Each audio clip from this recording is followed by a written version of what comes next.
She asked God for a sign. The silence felt like a no. Jessica had everything she once prayed for. A high-rise office with glass walls, a title that made people listen, shoes that clicked with confidence. But something was missing, and she felt it the most on Mondays. She had grown used to holding it all in, smiling when she was tired, solving problems when she was drowning, pretending when she prayed that she still believed. Lately, her prayers had turned into questions. God, are you even real? If you are, give me something. Anything. But there was no voice, no dream, no gut feeling, nothing. She stopped going to church months ago. She told people she was too busy. The truth? She was tired of asking and hearing nothing. That morning, she was running late. Coffee spilled on her blouse. Her phone kept buzzing. Deadlines screamed louder than her soul. She stepped into the elevator of her 26th-floor office tower, tapping her foot. She didn't even notice that she was the only one inside. The doors closed. The numbers blinked. 3, 4, 5. Then, darkness. A sudden stop. The lights flickered. The elevator jolted. Jessica gripped the side rail, her chest tightening. She was stuck, alone, between floors. At first, she did what she always did, fix it, pressed the alarm, hit every button, checked her phone, no signal. She cursed under her breath. Great. Just perfect.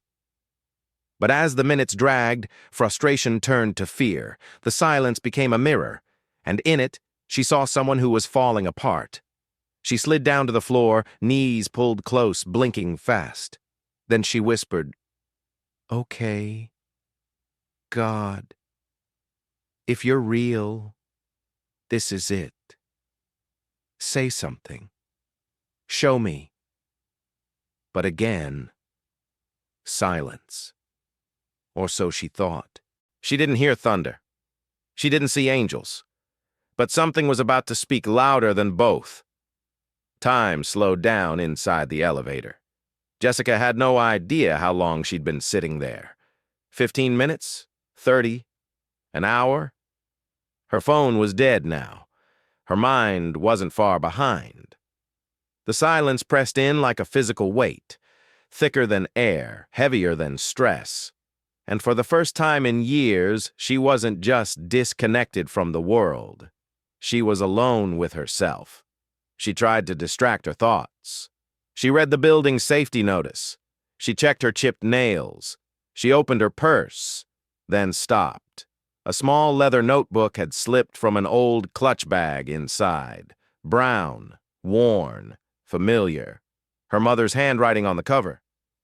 Daily prayers for you when I'm gone. Jessica stared at it. She hadn't seen that notebook since the funeral. She opened it with shaking hands. Inside were prayers, verses, scribbled notes from her mother, words written years ago now waiting in the dark. One line stood out, circled in blue ink. If you're stuck, maybe God is trying to get your attention.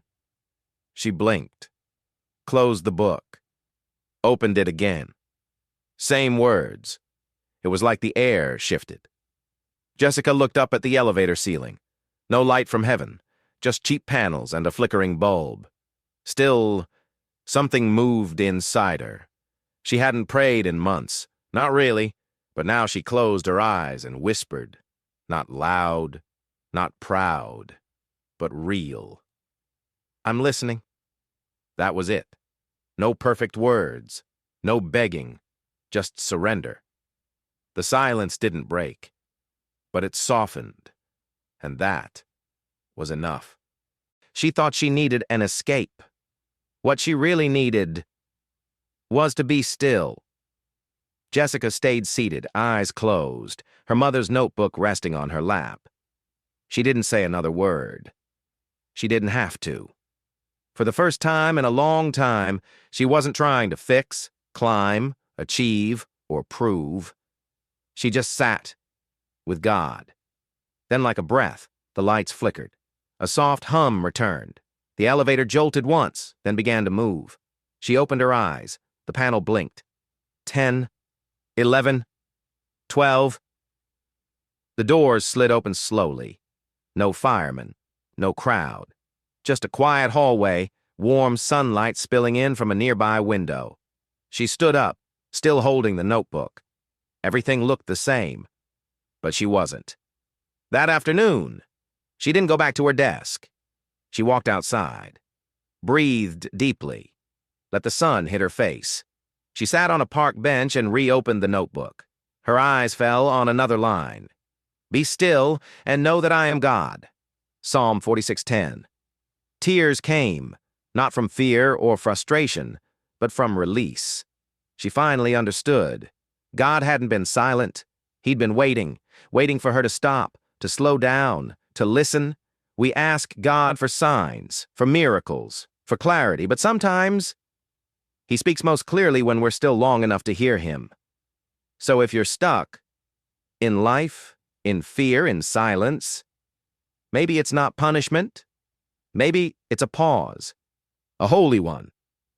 And when the doors open again, you'll walk out different.